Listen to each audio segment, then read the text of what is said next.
somebody. So everybody, this is Charlie Weaver. Charlie. Charlie. Yeah. Oh. And this is Adam. Say your last name for me. Cockerham. Cockerham. 3 syllables. Oh. And this is a good chunk of your cast. There's a couple of guests from the Vixen cast, but because they wanted to Oh, great. absorb Okay. your wisdom. And we're going to go on a fun journey in the next few months. Good Yeah. fun. Yes. So I want to be pretty informal tonight and want to give people that want to sing a chance to sing a little bit and you know, sort of work in the scene. But basically, I think what's most useful is if I start by sort of laying out how you might go about learning this music.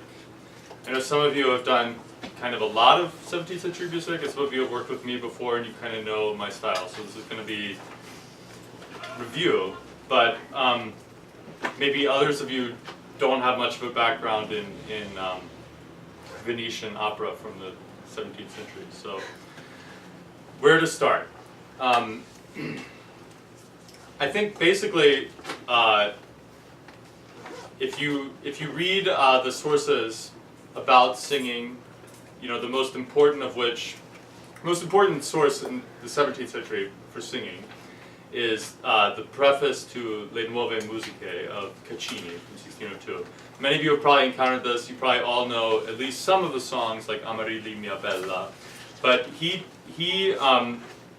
talks a great deal in there about how he's inventing this style, this new style of singing that is different from what came before. What came before, essentially, you could think of as choral music, and there was solo singing, but it was always really choral singing adapted for solo voice accompanied by an instrument. And what Caccini is working at is something new, something that's much more language driven, much more about recitation of poetry, communicating an affect.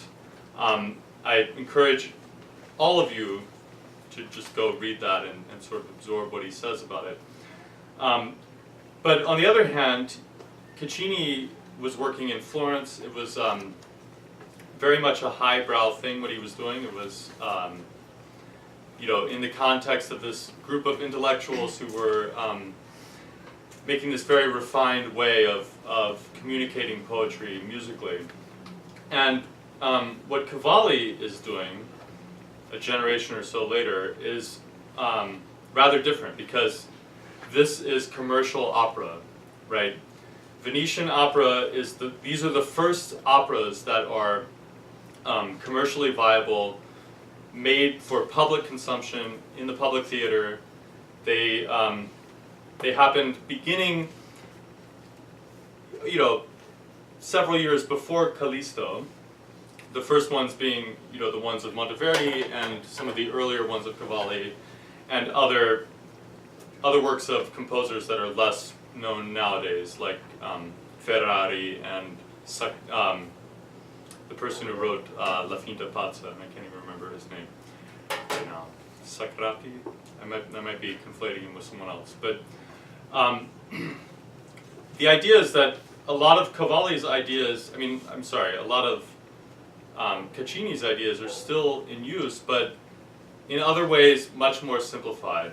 So you could think of Caccini's music as really art song, very, very, very close and precise attention to setting each word. Often each word is repeated several times, or little sections are repeated several times. It's much more like a Schubert song or something like that.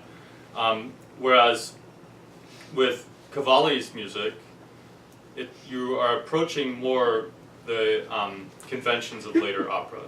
So in Cavalli, there are things that we will refer to as recitative and aria, but you should, if you are not familiar with what I mean by the very specific kind of recitative that exists in Venetian opera in the 17th century, you should just throw out whatever conceptions you have of that word, because it's not like a Mozart recitative, it's not like a Handel recitative even. It's much more composed, it's much more musical in a way. It's still, but the idea is the same in that what you're doing is communicating speech. So our approach, and really, I mean, I don't know how else you could do Venetian opera, is going to be text first. Text is the most important thing, getting the text across. So, you know, everything we do and everything I want to try to communicate tonight is to figure out ways of making that work for you. Okay, and a lot of the notation is just like reading it. It's like learning a different language because they're notating music in a slightly different way than what you're used to. You look at a page of Callisto, and it looks like a lot of recitative. If you're not looking closely, it looks like a lot of Handel recitative, but it really isn't, right? Because if you think of the recitatives in Handel or Mozart, you have almost all eighth notes, you have almost all sixth chords, and it's just this, often the performance practice is just to get through it as quickly as you can to get to the really meaty aria, right? So in a Handel opera, it's really all about the beautiful aria settings, and the recitative is really just getting you from set piece to set piece. But in Cavalli, the balance is pretty different because actually the recitative is where a lot of the emotional content of the opera happens. It's where a lot of the drama happens, and the setting of the recitative is rather less dry. And I don't mean just that we're not going to play it in a dry, secco sort of way and get through it, but also musically it's a little less dry, a little more meaty. Especially, think of the scenes between Diana and Endymione. It looks like recitative, but it's really very very sort of emotional music. So, are there any questions about that, or should we press on? How should we structure this? Do you want to? Do your thing. Okay. And the arias, unlike in Handel, the arias all sort of look alike, right? And there's often, in Handel performance practice, we think of an aria as having two affects. There's the affect of the A section, and then you change affects, you change tempos or meters, and there's whatever happens in the B, and then you go back and repeat the A. There are no da capo arias in this opera. They hadn't really been invented yet. They come about 30 or 40 years later. Instead, often we'll be trying to change affects in a much more quick and fluid kind of way. The way the words are set, the poetry is a lot less stylized than in Handel. In Handel, often without knowing the plot of the opera, you can tell when the shipwreck aria is going to happen, right? When the one about the zephyr is blowing on the fields. You know, there's sort of, you have to have one of each of these things, and then the composer is showing off his ability, and then the singer is showing off his or her ability at performing this. But in Cavalli, there really is none of that. Also, the arias are almost all accompanied only by continuo. And this is going to be a big change if you've never done this kind of thing before. Endymione is the exception. He tends to get violins accompanying him, but not always.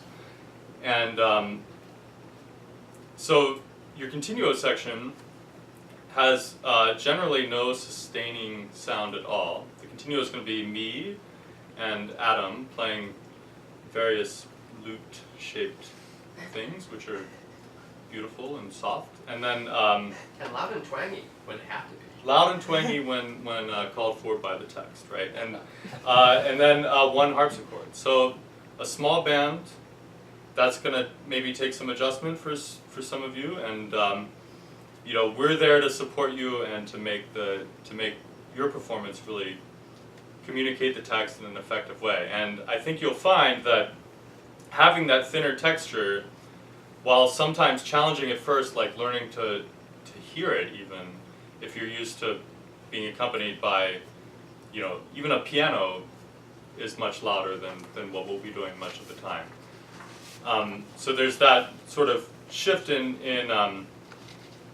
listening, but on the other hand, you'll find that it's a lot easier in some ways to communicate affect and meaning with a thinner accompaniment, right? And basically that is what the accompaniment was. We have very detailed records of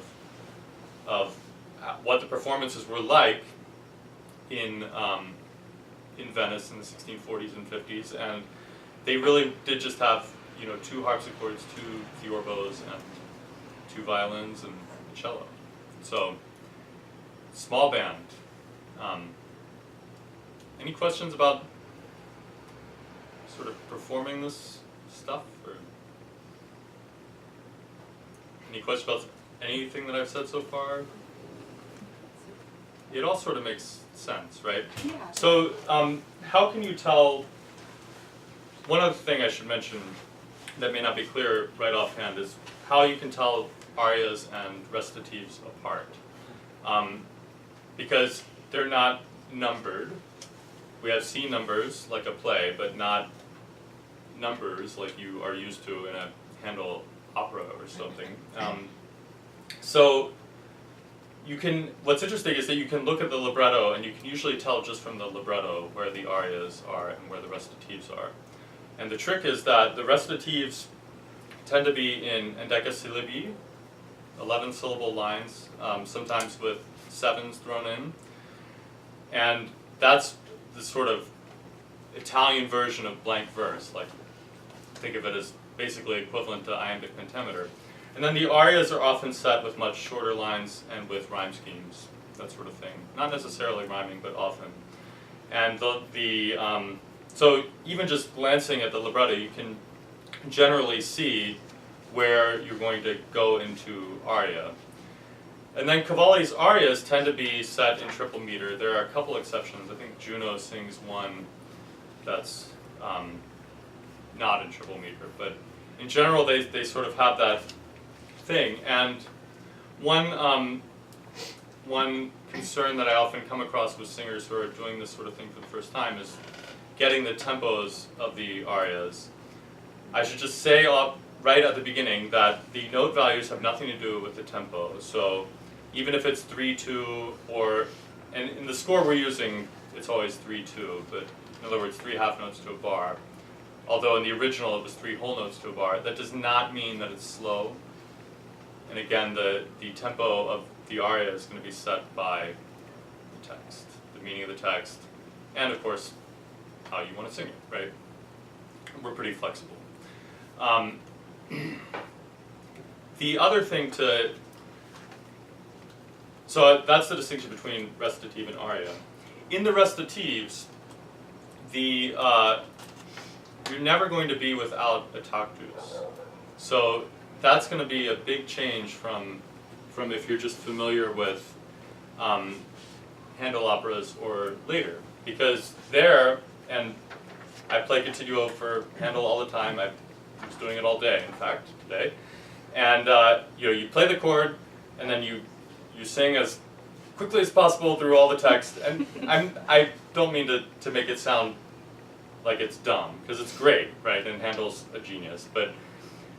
And then you just find where you're following along with the text, and you find where the next chord is, and you put it there, and it's much more pattery, much more speech-like. And it's not without its sort of rhetorical moments and its interesting harmonies, but it tends to be very formulaic. And in Cavalli, it's not like that, okay? You're never going to not be feeling the pulse of the bars. Even though it looks like it's a lot of 8th notes with some accompaniment, it's not really that. It tends to be set in a much more specific way. That said, there are recitational elements.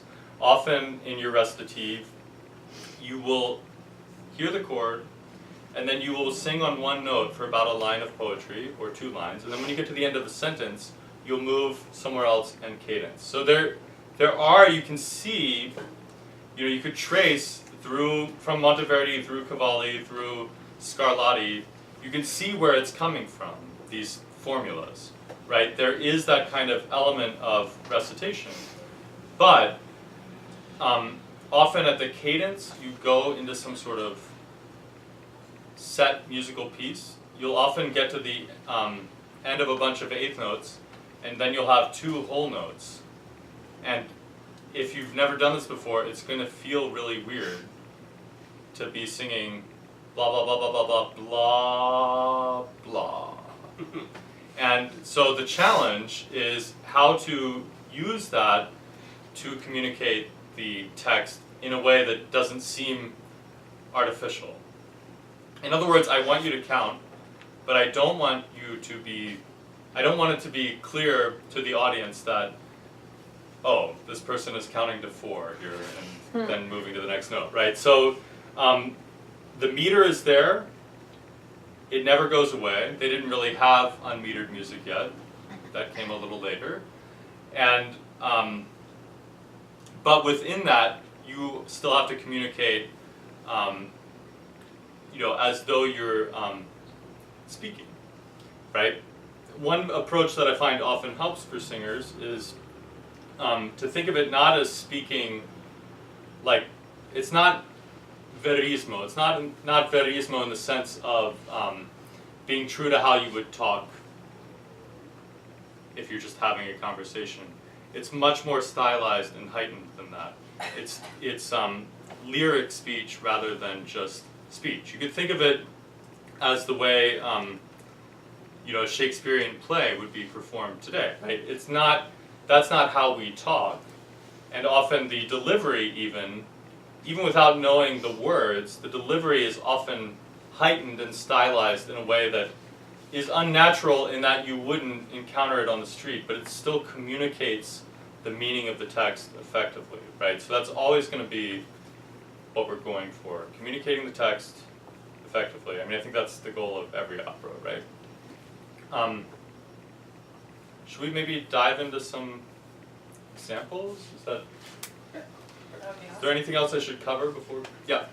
So I feel this idea of keeping the tactus. Yeah. But there's also the possibility that in doing that you can speed up and slow back down and right. And okay. so Yeah. So yeah. Thank you. I should. So the tactus is the sort of internal pulse to the music. It's an organizational tool, just like all poetry has meter, and Shakespeare plays are written in verse, even though they're also speech, right?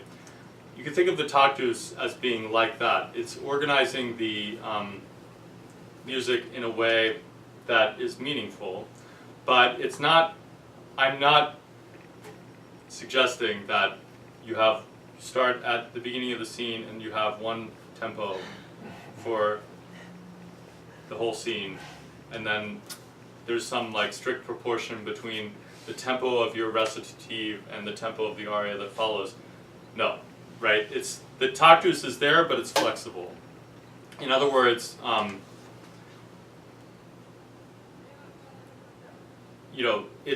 it's a freely moving tactus, and this is sort of difficult to communicate, but it's not that you're totally free to just make up the rhythms you choose and we will catch you. We're both pretty good at doing that, and we will do so if necessary, but we don't want to do that. Instead, rough rule of thumb, if you guys can follow it, it's probably going to be okay. yeah, I mean, we want you to sound like you are delivering a speech, and so in other words, it's like having this tactus without ever sounding like you're counting, without ever sounding like you're beating time, and within that, that's really being true to the sense of what they're talking about anyway, because you would never say, if you have 8 eighth notes in a row, you would never say those 8 syllables with exactly the same length. I mean, that sounds mechanical. They did not have metronomes. They did not have metronomes, so they're not thinking of it in this sort of rigid, mechanistic way. Obviously, within that group, there's going to be some give and take. You're never, I should have said this at the outset, but you're never going to be counting in 4. When I say tactus, I'm thinking half notes, always. And They can be slower or faster depending on the text. And generally, and again, this I'm going to give this as a rule, but it's probably true only half the time. The taktus is going to be set at the beginning of, say, a speech, and then it's going to go until you cadence.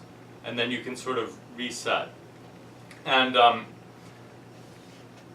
it's sort of hard to describe in general without looking at a specific example how that works, but in general, but often, sometimes the bass is doing next to nothing.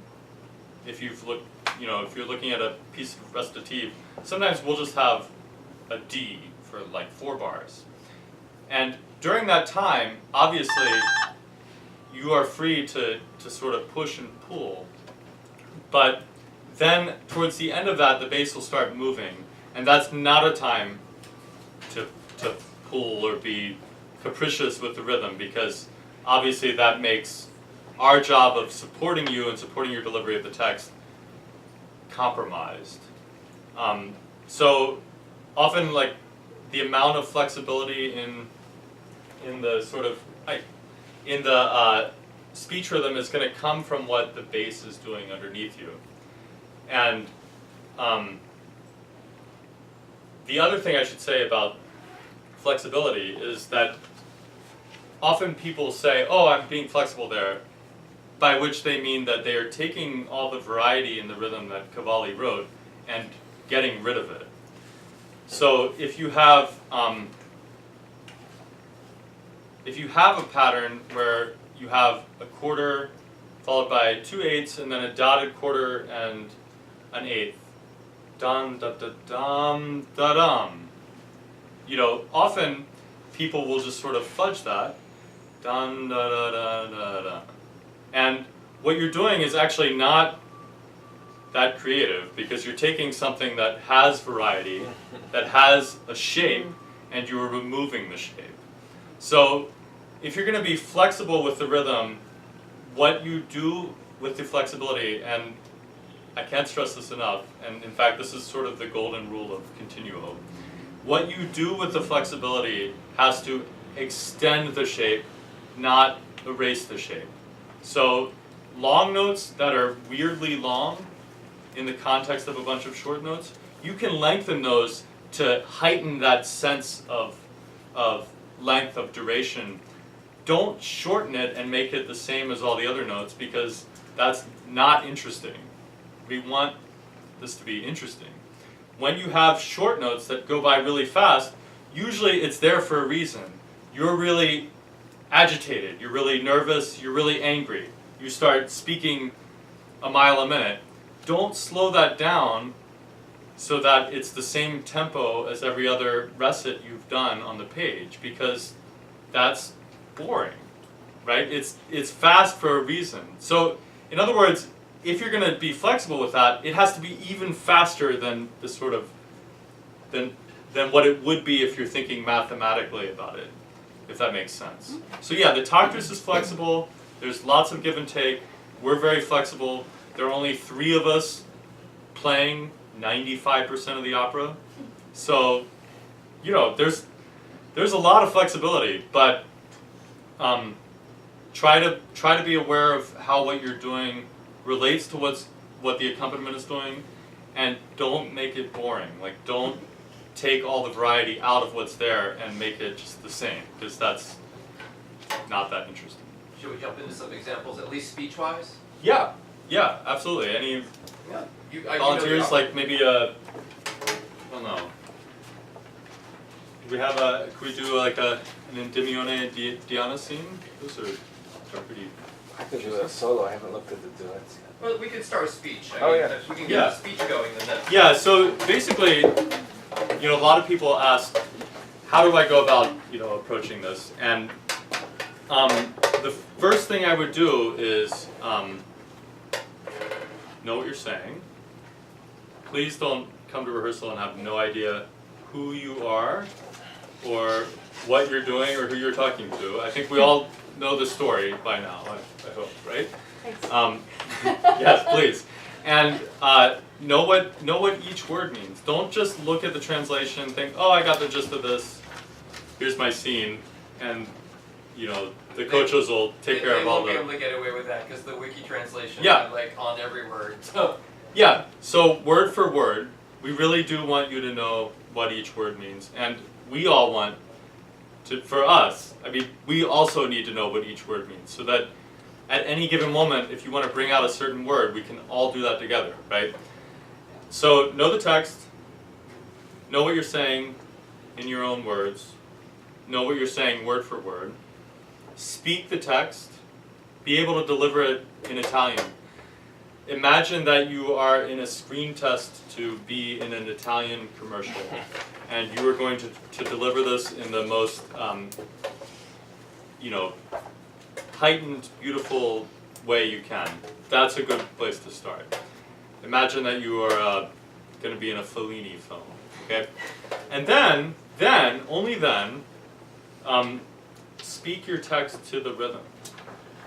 Beat the half note of this sort of recitative sections. And I'm going to call it recitative, but again, I don't mean secco recit, okay? Beat the half notes, speak it with the rhythm, then add the notes. Okay, don't start at the piano and try to figure out your notes. It's much better if you come with the text first, rhythm second, notes last. We don't really care what notes you sing, as long as they vaguely fit with the chord and vaguely as long like rhythm and text are sort of more important. If that makes sense. Okay. Yeah. So let's. You want to do some. Is Tiana here? well, there's I don't know what we're doing, but if you want me, I'll come. Yeah. She is. Good. Let's look at. Oh, you're not a guy this time. Oh, I am though. Oh. I'm both. She's Right. She's both She a always woman looks and like a guy. woman, but Yeah. This is a cool role because she's playing Callisto and Diana. Well, it's Joey pretending to be Diana. So Every time I walk into a room, you get to guess: am I Diana or am I Joe pretending to be Diana? What scene? What do you- I think maybe the. Let's do we could do 2-2. Yes. You care? no. In the libretto, that's on. Oh, we're using libretto. Good idea. Yeah, let's do that first. I'm not so good at I like CII. Yeah, it's good to let's start with the libretto because then you can see what I'm talking about when I say what's an aria, what's recitative.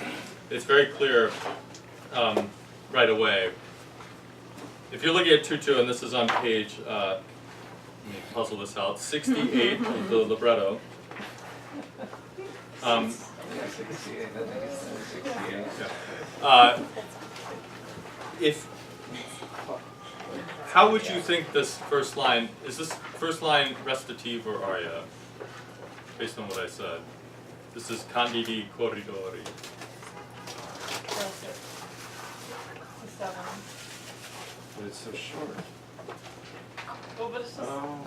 it just looks short. It's actually longer than it looks. Candidi corridori. Candidi corridori. Yeah, so I guess you're right. It's technically a recit.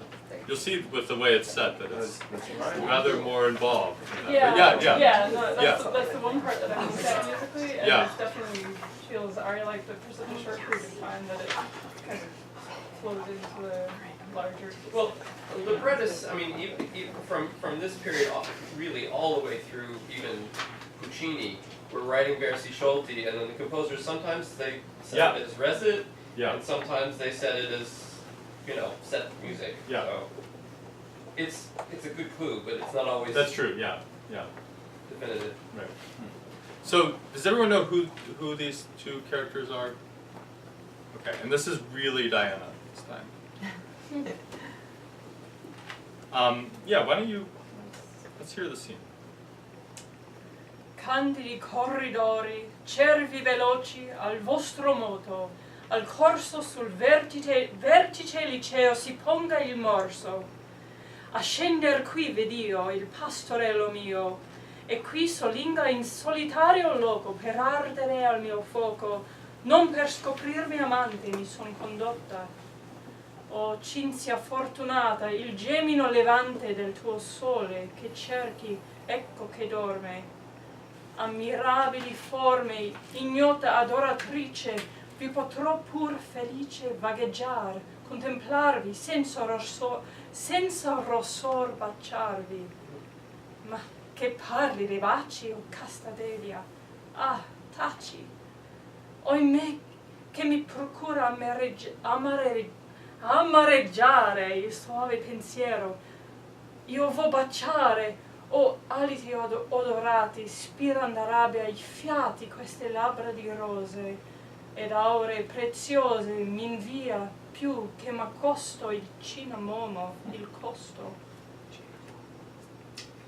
Bella quanto crudele, non fuggirai più, oh, dal tuo fedele. Sogna e mi stringe al petto, deh mai non si svegliasse e il mio divino restasse incatenato sempre al suo diletto. Viso eterno ti bacio e godo e sento nel baciarti, mia dea, dolci il tormento. Non posso dislacciarmi, temo che gli si desti. Che prodigi son questi? Oimè, che sei svegliato! Dio, che dormo ancora, del sonno supplicato, l'illusioni amabili anco abbraccio, tormentoso mio laccio, che mi ti rende amorosetto e pio.